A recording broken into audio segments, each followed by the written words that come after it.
Good morning to all of you.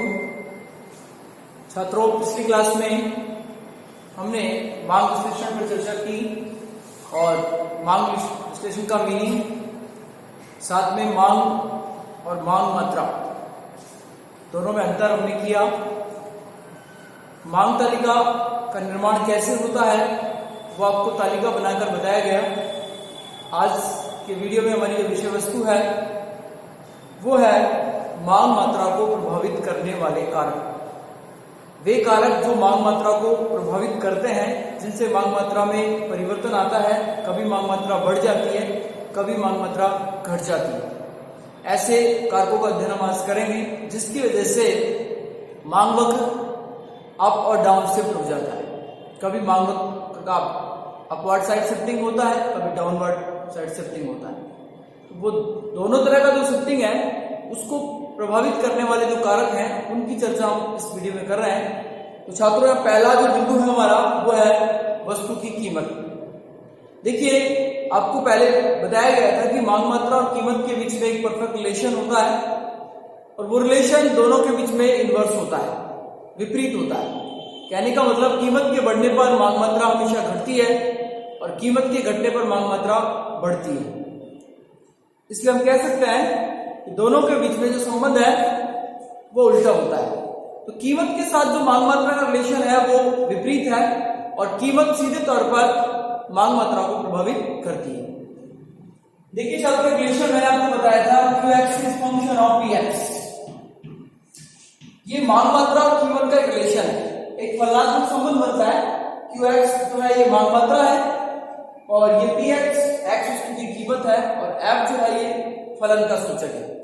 अब इसमें यदि आप प्राइस को बढ़ाएंगे, क्योंकि इसमें जो चेंज होने वाला जो कारक है वो प्राइस है, जिसको स्वतंत्र चर कहा गया है। और स्वतंत्र चर में चेंज होने से उसका जो आश्रित चर है उसमें प्रभाव उसका आता है। तो यहां हम यदि इसकी कीमत को बढ़ाएंगे, PX यदि इंक्रीज होगा तो QX डिक्रीज होगा, वो घट जाएगा। और यदि प्राइस डिक्रीज होगा तो क्वांटिटी जो है वो इंक्रीज हो जाएगी। दोनों के बीच में उल्टा संबंध होता है। तो सीधे तौर पर हम कह सकते हैं कि कीमत जो है वो मांग मात्रा को क्या करती है, प्रभावित करती है। कीमत के बढ़ने पर मांग मात्रा घटता है और कीमत के घटने पर मांग मात्रा बढ़ जाती है। दूसरे कारक की यदि हम बात करें तो वो है, पहला कारक हो गया प्राइस PX, ये प्रभावित कर रहा है।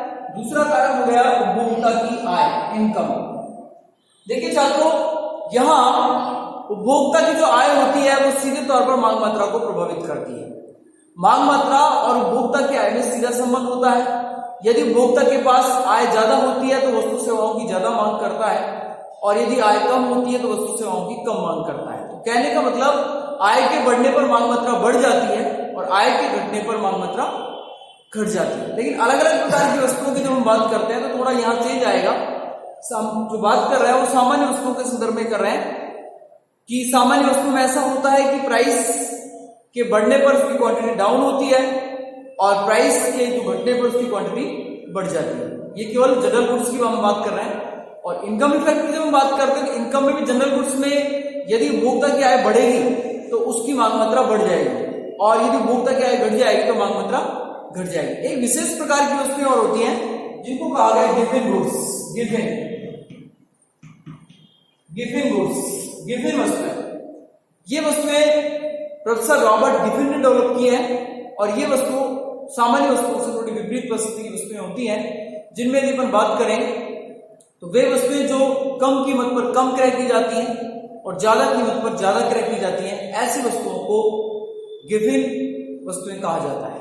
गिफिन वस्तुओं में कभी भी मांग का नियम लागू नहीं होता है। मांग का नियम क्या है? मांग का नियम है मांग मात्रा और कीमत का विपरीत संबंध। अन्य बातों के यथावत रहते हुए मांग मात्रा और कीमत में जो विपरीत संबंध होता है, जिसमें आपको बताया गया है कि कीमत के बढ़ने पर मांग मात्रा घट जाती है और कीमत के घटने पर मांग मात्रा बढ़ जाती है, उस संबंध को मांग का नियम बताता है। लेकिन गिफिन गुड्स के संदर्भ में मांग का नियम लागू नहीं होता है। ये वस्तुएं कम कीमत पर कम क्रय की जाती है और ज्यादा कीमत पर ज्यादा क्रय की जाती है। जैसे अपन यदि बात करें यहां पर वनस्पति तेल और घी, दो प्रोडक्ट है ये। घी की तुलना में वनस्पति जो तेल है ये घटिया वस्तु है, इन्फेरियर गुड्स है। या फिर हम कंपेयर करें दोनों के अंदर तो ये घी की तुलना में वनस्पति जो तेल है, रिफाइंड का जो तेल है, ये गिवन गुड्स है। ये वस्तुएं वे वस्तुएं जो कम कीमत पर कम क्रय की जाती है और ज्यादा कीमत पर ज्यादा क्रय की जाती है। जब उपभोक्ता की आय कम होती है तो वो ऐसी वस्तुओं की मांग करता है, और जब उपभोक्ता की आय बढ़ जाती है तो वो सामान्य वस्तुओं की मांग करता है। तो कहने का मतलब ये यहां आपको सीखना होगा कि सामान्य वस्तुओं के संदर्भ में मांग का नियम भी लागू होता है और कीमत और मांग मात्रा का उल्टा संबंध स्थापित होता है, और उपभोक्ता की आय और मात्रा का सीधा संबंध स्थापित होता है। लेकिन विभिन्न वस्तुओं के संदर्भ में ना तो मांग का नियम लागू होता है, जहां कीमत और मात्रा का उल्टा संबंध की जो बात की गई है वो भी स्पष्ट नहीं होता है, और जो आय के साथ सीधे संबंध की बात की गई है वो दोनों भी उसमें लागू नहीं होते। छात्रों ध्यान रखने की बात यही है कि उपभोक्ता की जो आय है ये भी मांग मात्रा को क्या करती है, प्रभावित करती है। इसके साथ यदि हम आगे बात करें, तीसरा जो बिंदु है वो है संबंधित वस्तुओं की कीमतें, PXY। देखिए दो प्रकार की संबंधित वस्तुएं होती है, एक तो होती है सब्स्टिट्यूट गुड्स, स्थानापन्न वस्तुएं, और दूसरी होती है पूरक वस्तुएं। छात्रों एग्जाम के दृष्टिकोण से कई बार पूछा जाता है कि स्थानापन्न वस्तुओं से आप क्या समझते हैं, पूरक वस्तुओं से आप क्या समझते हैं, इनके उदाहरण देकर आप बताइए। तो पिछले वीडियो में एक दो बार आपको बता चुका हूं, सब्स्टिट्यूट गुड्स वे गुड्स होती है या वे वस्तुएं होती हैं जो एक दूसरे के स्थान पर काम में ली जाती है। ऐसी वस्तुएं जिनका उपभोग एक दूसरे के स्थान को बदल कर लिया जाता है वो वस्तुएं स्थानापन्न वस्तुएं होती है। जैसे हम बात करते हैं चाय कॉफी, चाय के स्थान पर कॉफी और कॉफी के स्थान पर चाय का हम उपयोग कर सकते हैं, संतुष्टि को प्राप्त कर सकते हैं। पूरक वस्तुएं वे वस्तुएं होती हैं जो समान अनुपात में उपभोग में ली जाती है, उनका जो उपभोग करने का जो रेशियो होता है, अनुपात होता है, वो समान होता है। वो अनुपात एक इकाई के साथ बदलता नहीं है। यदि वो अनुपात बदल रहा है तो फिर वस्तु आपस में पूरक वस्तु नहीं हो सकती है। तो यहाँ दो प्रकार की हम संबंधित वस्तुओं की बात कर रहे हैं, एक आपकी स्थानापन्न वस्तु है, दूसरी आपकी पूरक वस्तु है। तो स्थानापन्न वस्तुओं के उदाहरण जैसे मैंने बताया चाय कॉफी, पूरक वस्तु का उदाहरण आप कार पेट्रोल, कार और पेट्रोल आपस में कैसे वस्तु हैं, पूरक वस्तु है। पेन और शाई ये दोनों भी कॉम्प्लीमेंट्री गुड्स है। तो कहने का मतलब यहां हमें मांग पर इसका क्या इफेक्ट होता है, तो देखिएगा हम स्थानापन्न वस्तु के संदर्भ में बात करें तो एक्स जो है ये चाय है और जो कॉफी है ये वाई वस्तु है, दोनों आपस में कैसे वस्तु है, सब्स्टिट्यूट गुड्स है। अब यदि पीएक्स चाय की कीमत यदि बढ़ती है, चाय की कीमत यदि इंक्रीज होती है तो सीधी सी बात है, मांग का नियम कहता है कि चाय की जो क्वांटिटी है, मांग मात्रा है वो घट जाएगी, और जब चाय की मांग मात्रा घट जाएगी तो मांग मात्रा किसकी बढ़ जाएगी, QY, कॉफी की मांग मात्रा बढ़ जाएगी, क्योंकि हमें उस वस्तु का उपभोग करना है। जो वस्तु महंगी हो जाती है उसको हम हमारे बजट से बाहर कर देते हैं, उसको हमारे बजट से निकाल देते हैं और हम दूसरी वस्तु को अपने बजट में शामिल कर लेते हैं। ऐसी स्थिति में यदि चाय की कीमत बढ़ती है तो चाय की जो मांग मात्रा है वो क्या हो जाएगी, घट जाएगी, और जब चाय की मांग मात्रा घट जाएगी और उसका कोई सब्स्टिट्यूट पदार्थ है, उसका कोई निकट स्थानापन्न पदार्थ है, तो उपभोक्ता अपनी उस आय से दूसरे स्थानापन्न पदार्थ को खरीदने का प्रयास करता है। तो यहाँ चाय की जब मांग मात्रा घटेगी तो वो कॉफी का हो जाएगा, कॉफी की मात्रा को बढ़ाएगा। तो यहाँ इसके बीच में कह सकते हैं हम कि चाय की प्राइस और कॉफी की जो मात्रा है इसके बीच में जो रिलेशन निकल कर आ रहा है वो पॉजिटिव है। कैसा है, पॉजिटिव प्लस। तो यह मांग मात्रा स्थानापन्न वस्तुओं के संदर्भ में परिवर्तित हो रही है। ऐसे यदि अपन पूरक वस्तु की बात करें, पूरक वस्तु में जैसे मैंने आपको कार पेट्रोल बताया, कार जो है ये एक्स वस्तु है और ये पेट्रोल जो है ये वाई वस्तु है। अब देखिए छात्रों, यदि कार की कीमत बढ़ती है, कार की कीमत बढ़ने का मतलब है कार महंगी हो रही है, तो जब कार की कीमत बढ़ेगी या कार महंगी हो जाएगी तो ऐसी स्थिति में क्वांटिटी फॉर कार, जो क्वांटिटी एक्स है ये घट जाएगी, क्योंकि ऐसा मांग का नियम कहता है। और जब क्वांटिटी कार की जो है वो घट जाएगी तो क्वांटिटी पेट्रोल की जो है ये भी क्या हो जाएगी, कम हो जाएगी, क्योंकि जब कार ही कम खरीदेंगे हम तो पेट्रोल भी उपयोग में कम लिया जाएगा। तो यहां जो एक्स की कॉम्प्लीमेंट्री गुड्स है वो उसकी मात्रा को विपरीत संबंध के साथ घटा रहा है। यहां दोनों का रिलेशन निकल कर आ रहा है, कैसे निकल कर आ रहा है, नेगेटिव निकल कर आ रहा है। तो छात्रों में कह सकते हैं कि यहाँ एक वस्तु जिसकी पूरक वस्तु वाई वस्तु है वो उसकी मांग मात्रा को प्रभावित कर रहा है। तो संबंधित वस्तुओं की जो कीमतें हैं वो उसकी संबंधित वस्तु की मात्रा को प्रभावित करता है, जिसके कारण उसकी मांग मात्रा बदल जाती है। तो तीन कारण हमने आपको बताए, एक वस्तु की कीमत जिसका संबंध प्रत्यक्ष का होता है, और उल्टा होता है जिसमें बताया गया कीमत के बढ़ने पर मात्रा घट जाती है और कीमत के घटने पर मात्रा बढ़ जाती है। दूसरा जो बताया आपको उपभोक्ता की आय बताया, इनकम से वस्तु का सीधा संबंध बताया गया है उसकी मात्रा के साथ। यदि आपकी आय बढ़ेगी तो आप ज्यादा मांग मात्रा का मांग करेंगे बाजार के अंदर, और यदि आपकी आय कम हो जाएगी, घट जाएगी, तो आप बाजार में कम वस्तुओं का मांग करेंगे। तीसरा आपको बताया संबंधित वस्तुओं की कीमत है, जिसमें स्थानापन्न और पूरक वस्तुओं की हमने चर्चा की है। स्थानापन्न वस्तुओं का तिरछा प्रभाव होता है वो पॉजिटिव होता है, जैसे चाय कॉफी के माध्यम से आपको बताया गया, और जो पूरक वस्तु है उनका जो तिरछा प्रभाव होता है वो नेगेटिव होता है, जिसमें हमने कार पेट्रोल का उदाहरण लेकर इस चीज को समझाया। इसके अलावा यदि हम बात करें तो अगला जो हमारा बिंदु है वो है एक्सपेक्टेशंस, भविष्य के अनुमान। भविष्य के अनुमान देखिए छात्रों, भावी जो अनुमान होते हैं वो भी पदार्थ की मांग मात्रा को प्रभावित करते हैं। वो कैसे करते हैं, यदि हम भविष्य में इस बात की संभावनाओं को तलाशते हैं, देखते हैं कि किसी पदार्थ की कीमत बढ़ेगा, किसी पदार्थ की कीमत बढ़ जाएगी, ऐसा हम सोचते हैं कि भविष्य में एक्स वस्तु की प्राइस बढ़ेगा। तो इस स्थिति में क्या होगा कि जब भविष्य में हम ऐसे सोच रहे हैं कि उसकी कीमत बढ़ रही है, तो हम वर्तमान में उस वस्तु की मांग मात्रा को बढ़ा देंगे। जैसे फॉर एग्जांपल कि हमें आज हम ये अनुमान लगा पाए कि आज से 10 दिन बाद सरकार विभिन्न प्रकार के टैक्स स्लैब में परिवर्तन करेगी, जिसके कारण पेट्रोल के दाम 10 रुपए लीटर बढ़ जाएंगे। तो जब आने वाले 10 दिन बाद पेट्रोल के दाम 10 लीटर बढ़ जाएंगे तो हम वर्तमान में पेट्रोल की डिमांड बढ़ा देंगे। हमें जरूरत नहीं है पेट्रोल की, लेकिन किस वजह से बढ़ा रहे हैं कि आने वाले 10 दिन बाद पेट्रोल के दाम बढ़ेंगे, इस वजह से वर्तमान में उसकी डिमांड को क्या कर रहे हैं, बढ़ा रहे हैं। इसी प्रकार यदि हम इस प्रकार का अनुमान लें कि आने वाले 10 दिन बाद पेट्रोल के दाम कम हो जाएंगे, सस्ते हो जाएंगे, तो वर्तमान जो हमारी मांग है उसको हम स्थगन कर देंगे, उसको स्थगित कर देंगे, क्योंकि 10 दिन बाद पेट्रोल सस्ता होने वाला है, हम उसके बाद पेट्रोल की डिमांड करेंगे। तो छात्रों यहाँ भावी जो अनुमान है वो वर्तमान मांग को प्रभावित करते हैं। यदि हमें भविष्य में कीमत बढ़ने की संभावना है तो वर्तमान मांग बढ़ जाएगी, और यदि भविष्य में कीमत घटने की संभावना है तो वर्तमान मांग घट जाएगी। तो इस प्रकार से हम इस स्थिति को देखते हुए हम मांग के परिवर्तन के प्रभाव को यह महसूस करते हैं। इसके बाद यदि हम अगले बिंदु की बात करें तो वो है बाजार का आकार।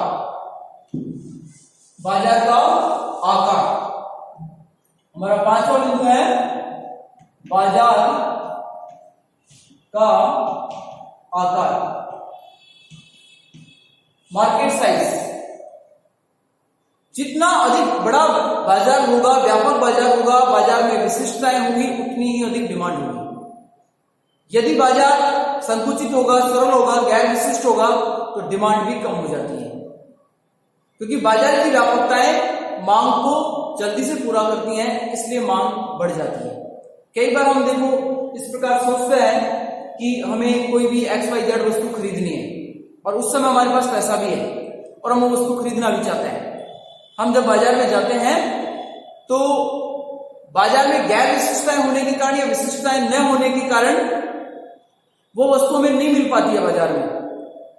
तो हम क्या करते हैं कि कुछ समय बाद हम जब शहर के व्यापक या बड़े बाजार में जाएंगे तो उस वस्तु को शहर से खरीद कर लेकर आएंगे। हमने ग्रामीण बाजार में उस चीज को देखा, क्योंकि ग्रामीण बाजार जो होता है वो गैर विशिष्ट होता है, संकुचित बाजार होता है। हमें किसी एक्स वस्तु की जरूरत है, हमारे पास पैसा भी है, हम खरीदना भी चाहते हैं, लेकिन वो हमें उस बाजार में उपलब्ध नहीं है, या उसकी जो क्वालिटी हम चाहते हैं, जो वैरायटी हम चाहते हैं वो उपलब्ध नहीं है। तो हमारे दिमाग में विचार आएगा जब हम शहर जाएंगे तब हम उस वस्तु को खरीदेंगे। तो कहने का मतलब है कि वो गैर विशिष्टता के कारण हमारा जो वर्तमान मांग है वो स्थगित हो गया और आने वाले समय में जो पैसा या साधन हमारे पास था वो किसी और जगह एक्सपेंस हो गया।